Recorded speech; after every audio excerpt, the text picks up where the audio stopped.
And then the left will be like, why can't you just put them somewhere? And then the right will be like, you want them in your house? How many Palestinian refugees did you put up in your own bedroom, Waldo? Israel military calls on Palestine civilians to evacuate Rafah. Rafah is a place where lots of those people have gone. Lots of the Palestinians have gone there. That's where they are staying at the moment. Wonderful looking place if you take a look at it. It looks just delightful. I'm sure they've got a lot of 5-star reviews on Airbnb for this lovely place right here. Why is this important? Because this is where they've been hiding. This is where they've been holed up, and this is where the vast majority of them are right now. We don't want the Israeli military going in there and harming the people, but they want to go in there and get the bad guys. Makes sense. But it's tense and difficult because that's where all the people are too. So we've got lots and lots and lots of normal, everyday civilian people in an area that has got a few terroristic Hamas bad guys cruising around in there. Not a good time, not fun. They're hiding amongst them intentionally so that it will look bad if they get bombed.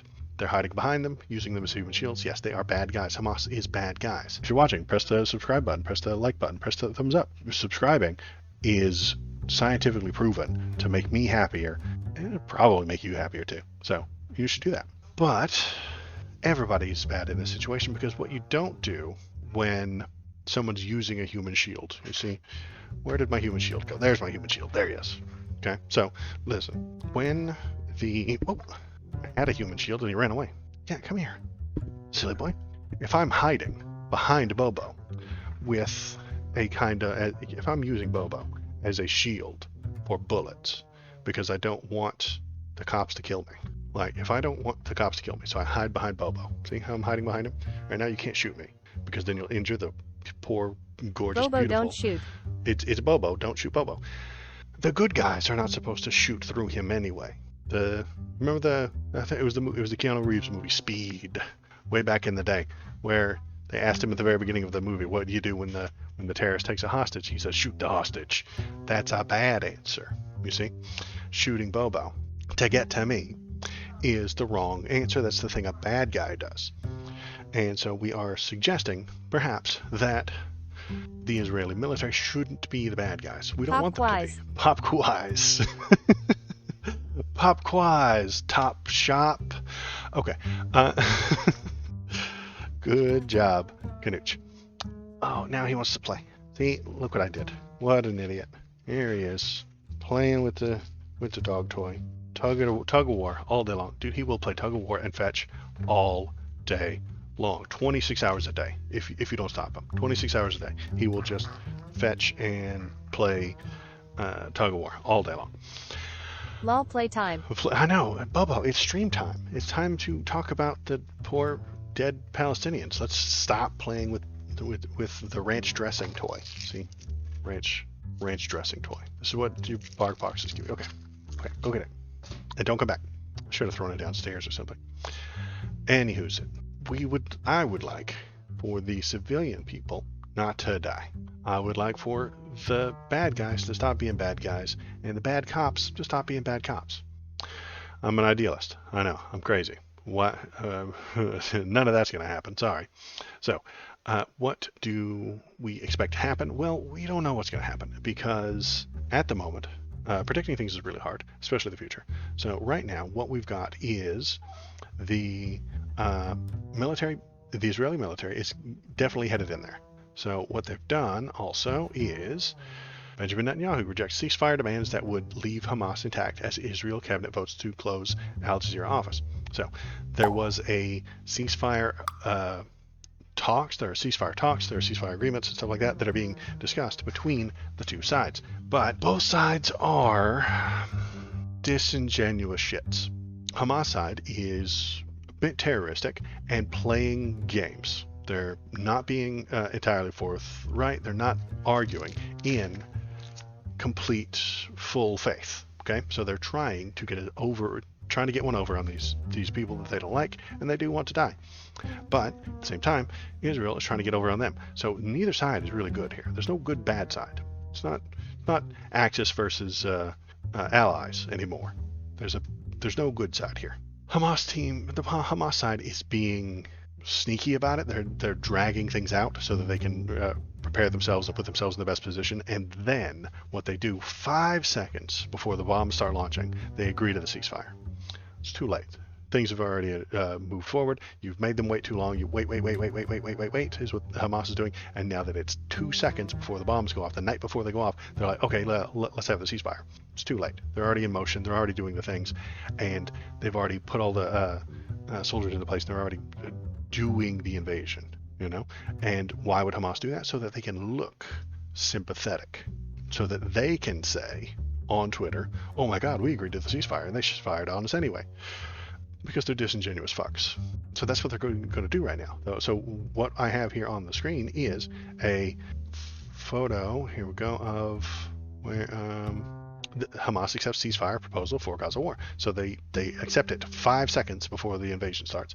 The move means that hopes for a halt in fighting that eases suffering for Palestinians and release of Israeli hostages now depends on the Israeli Prime Minister Benjamin Netanyahu, who has said, no, we're not going to accept it because it gives Hamas more power and it leaves them intact. I don't love this, the way he's suggesting this. I don't love the way that he's framing this, but he's not going to accept it. Anyway, he's going to say that it gives them power, gives them all the authority, gives them all the important stuff, and it lets them do what they want and run around however they like and keep being a problem so that they can bomb him and his people later. So he's going to say, nah, it wasn't a good one. They were disingenuous fucks, but he's a disingenuous fuck because that's who we're dealing with.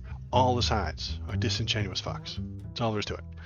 And then the regular people in the middle die, which is sad. I don't like that, but that's probably what's going to happen.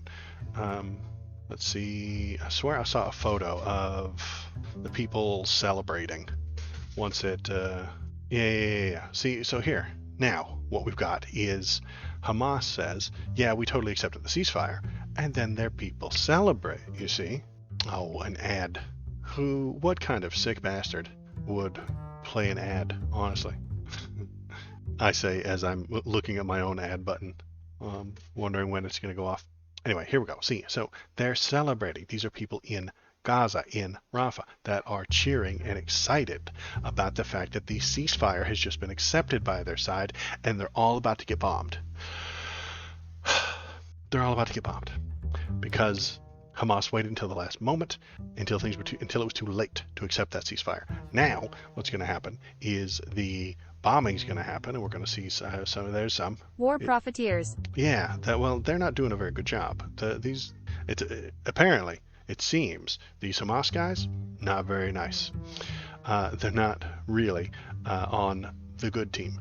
So what they're going to do is cry when things get blown up. Israel just blew up a whole residential square in East Rafah, according to this wonderful lady who said that. Now they're going to scream because it's all about framing. So the Gaza people are going to point at that photo right there and then they're going to point at this one and say, hey, we accepted the ceasefire and all our people are out here partying and have a good time because we are peaceful and wonderful. Because they're disingenuous fucks. So these people who are celebrating and excited and happy right here in this part of the photo are about to, you now have the excuse and the argument that, hey, we were totally ceasefire and totally being peaceful and you bombed us anyway because you're bloodthirsty and terrible and nobody can trust you, which is half true, but it's half true for both sides. Both sides are being disingenuous and bloodthirsty and hateful. There's nothing we can do about it. This is going to be going on exactly like this. They're both going to lie. They're both going to frame things in their own way to make their side better. It's a bad guy fight. We are funding one of those bad guys. The American government is funding the Israeli side and giving them guns and weapons and bullets and bombs. And then on the Palestinian side, we're giving them band-aids and aid and food and water and stuff like that. So yeah, we're giving guns to one side, band-aids to the other. I really wish weren't doing that. That sounds like a bad plan. I don't like that plan. Sorry, I keep goofing around because there's a baby doggy biting my toes and making me try to play with him. He's just not getting this whole streaming schedule. That's where we are with the war. So it's going to keep going on. They're going to Hamas is going to play games with the ceasefires and the agreements and the deals and stuff like that. Israel's going to keep using the tiniest, littlest bit of violence from them, or staging their own, which is also a charge that has been levied against them, to try and milk just a few more goodwill bombings out of the American people in their own public and stuff like that, so that they can drag it out just a little bit longer, so they can take a little bit more of that land, so they can take a little bit more of that place and never give it back. Eventually, and it might even be a 40, 50, 60-year thing from here on, they just take a little bit more each time. They just take a little bit more each time. They just take a little bit more each time. Then they cool off for a few years at a time. Then they take a little bit more. Then they cool off for a little bit. Might even go 3, 4, 5, 6 years without any problems. And then they take a little bit more until there is no more Palestine, until there are no more Palestinians in a Palestine place. Which is why, honestly, I'm telling you, they just need to leave. I know they won't appreciate it, but get everybody who wants to leave Palestine, put them somewhere else. Not in one place. Get your close family together, go somewhere else. And we pay for them to go somewhere else. We could do that so much cheaper than paying for aid and paying for the bombs and paying for the fucking weapons. We're giving how many millions to Israel to fight these people? Will that lead to some of the Hamas members going somewhere else? Yes. At which point they won't be surrounded. They won't be in an apartheid state. They won't be starving. Their people won't be starving to death, hopefully, if you send them someplace that's at least middle of the road decent. And then they won't have a network of people that they can, that they're all hiding together with. And if they stay there after a certain date, Israel's just going to take the land anyway. What I think we need to do is actually just evacuate them all. Anybody who says, I'm a civilian, I'm not going to do anything wrong, I want to run away, gets to run away. That's all. It's the only option left. I'm not happy about it. I'm not thrilled about that idea. Israel itself is a ethno-state. That's not a good call. That's not a good idea. It was born and created as an ethno-state. That's not good. What I would suggest for them is that they get over that idea and move the fuck on. Ethno-states are dead. It's an 18th century fucking ideology. Stop doing it, But they're not going to stop doing it. So they're going to keep ethnically cleansing all the people who aren't their ethnicity from their country and all the places that they think are theirs. When they start that shit with Egypt, Egypt bombs the shit out of them because Egypt is an actual country, Palestine is not.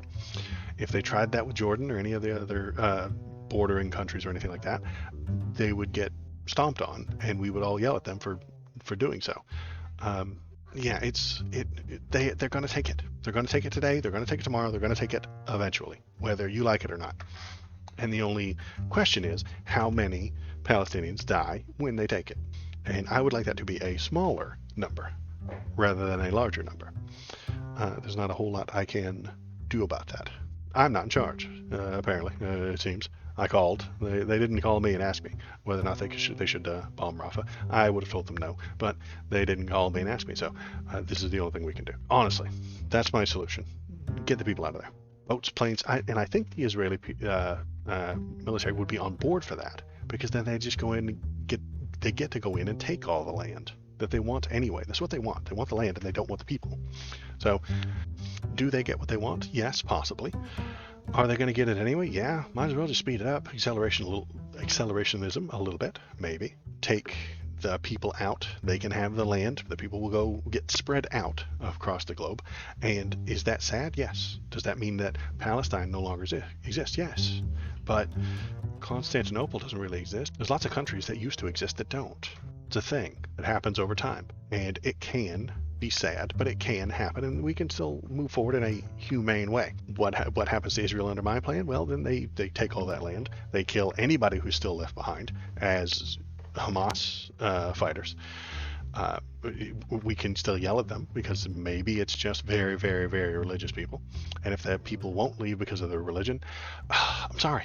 That sucks. And I don't want you to be murdered, but we gave you an option. Okay, that is kind of a choice that they've made. That's not a good choice. Nobody loves that choice. I'm not going to be happy about that. I wouldn't celebrate it, but it would be better than. I mean, that's what's going to happen now. Either they're going to die to an Israeli bomb, they're going to starve to death, or they're going to join Hamas and fight Israel and die. I mean, that's what their options are right now. They don't have a whole lot of other options. Or they could, at very best, they convince Hamas to do some sort of a peace treaty and then slowly starve and slowly die until the next offensive, which might only be a couple of years away. It's honestly, leaving should be what we do. Sorry for the noise. Is the dog toy playing, bothering anybody? All right. Yeah. See, the doggy. He's so excited, and he just won't leave me alone. So that is the war update. It is going to be ugly. It's going to be bad. And it's going to be stupid. There is no good reason for it. There's no good reason for any of it.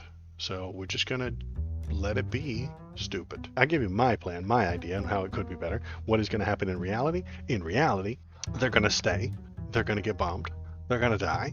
They're going to cry. They're going to be upset. They're going to tell us that everything shouldn't happen this way. The Israelis are going to say that this is the way it has to happen. The Hamas is going to fire off 3 rockets and injure 5 more Palestinian soldiers. And then the Palestinian soldiers and the Netanyahu are going to say, okay, well, this is a reason we should bomb them again. And it will just keep going on and on, back and forth, until all of them are dead. That's it. That's how it's going to happen. I think that's how it's going to go down, honestly. Or they leave and never come back. There's a possibility that they leave and go somewhere else. Some other country takes them in, something like that. But even then, that would be difficult because they aren't exactly... they're not exactly job trained and ready to roll, you know? They're starving, they're poor, they have some education. They used to have schools and stuff like that, but all the schools and all the colleges in Palestine have been bombed, and all their hospitals have been bombed. Everything of value in that country is destroyed. So they haven't been educating themselves. They're not very healthy. Whoever takes them, if you take them all on, I think that would be a huge burden, and it would create a ghetto. I don't think that's a good idea. I think it's going on forever, though. You can't bomb ideas. Well, there are no ideas. KVP, that's a terrorist kind of thing. Yeah, you can't bomb ideas, but these aren't ideas. These are an ethnicity. You can bomb an ethnicity. You can. So if you know where they live, you can drop bombs on them. So what we need to do is spread them out. And that's sad, and I know, diaspora, it's kind of a thing. Spread them out. Take them out of there. Anyone who wants to go. Tell Netanyahu, hey, listen, you can have this land. After we take all these people out, we're going to take them all out. And the ones who leave get to go to a place that's somewhat randomly assigned to other countries who are volunteering to take them in, and we don't put them all in one fucking... Like the Romani. Yeah, we don't put them in one big concentration camp. That's the other mistake that's going to happen when everybody comes around to my idea, because everybody eventually agrees with me on this. So they will eventually say, okay, let's get all these people out, and then they're going to put them all onto one giant cargo ship and drive that cargo ship to one place, and then wherever they place it, the local government's going to be like, no, we don't want a million underfed, undereducated, underemployed, very sick, very unhealthy refugees. What the fuck is wrong with you? Of course we don't want that. Where are we going to put them?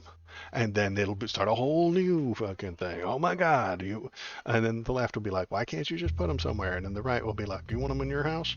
How many Palestinian refugees did you put up in your own bedroom, Waldo? And I'll be like, man, spread them out.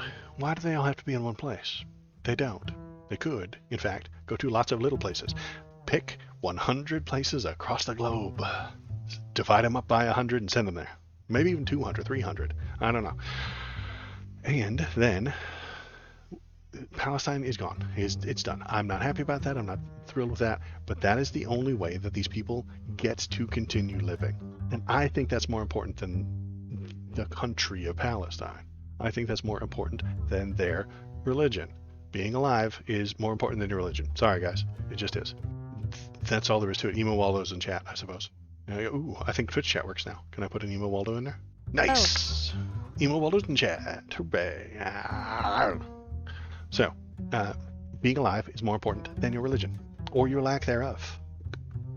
And I think that is the only actual, humane way that we get done with this. Love it. Thanks, guys. That's the only humane way that we do it. We take them somewhere else. We spread them around. Have them tell stories. Have them bring some cultural stuff like that. And keep it alive. And then we don't have to worry about a future ethno-state, because worst case scenario, we just do it again. We take all of those Palestinians out of there from the horrible Holocaust genocide that they just went through and put them in, I don't know, a piece of land somewhere, like the side in a corner of Mexico or a corner of the South, or throw them in Montana, or carve out a space in between Canada and America. We each give up half, and we put all of them in there. You know what happens? That becomes a new ethno-state. That's a bad call. That's a bad idea. It just becomes the new ethno-state. Only the people there of this ethnicity. If you go there, it's because you want to talk to them. And they won't be able to get jobs. They won't have anything. It'll be a ghetto. It will be bad. And then everybody on the right will point to it as the source of every bit of terrorism and every bit of bad policy. They'll point to it as the reason you're losing your job. They will say that and point at it wherever it happens to be, especially if it's near an American border. If they put it anywhere near in any other country, they're going to do the same things. Every country has conservatives. Every country has people who are thinking about themselves and what benefits them, and this won't benefit them, which is why you can't just make one giant ghetto and put them all in there. Wouldn't make any sense. It would turn it into an ethno-state. So we need to stir the melting pot. Make the world a melting pot. Stir it up. Break them up into smallish family units. Give them some sort of communication, a cell phone number, and then send them somewhere that will take them. And they can start new lives as citizens of that country. Bam, done. Israel can roll in with the tanks, squash anybody that's still there. As horrible as that sounds, it'll be the Hamas people and the harsh, staunch religious people who refuse to go. Sorry. You could leave. You can, in fact, choose to not be harshly religious. You can choose not to be a religion. You can choose that. You simply don't want to. So I know that's harsh and it's terrible, and it might be a little cruel of me, but that's the only way I can see them living through this situation. And if you think I'm wrong, feel free to hop into chat and tell me why I'm wrong. Tell me your plans. Tell me what you think. Tell me what you're feeling. Make it about you. I don't mind. I want people to talk to. It's fun and interesting, and it works better if you are telling me why I'm wrong and why I'm right and what's going wrong. So if you're watching, paying attention, hop into chat and tell me what you're thinking. Tell me what you're feeling.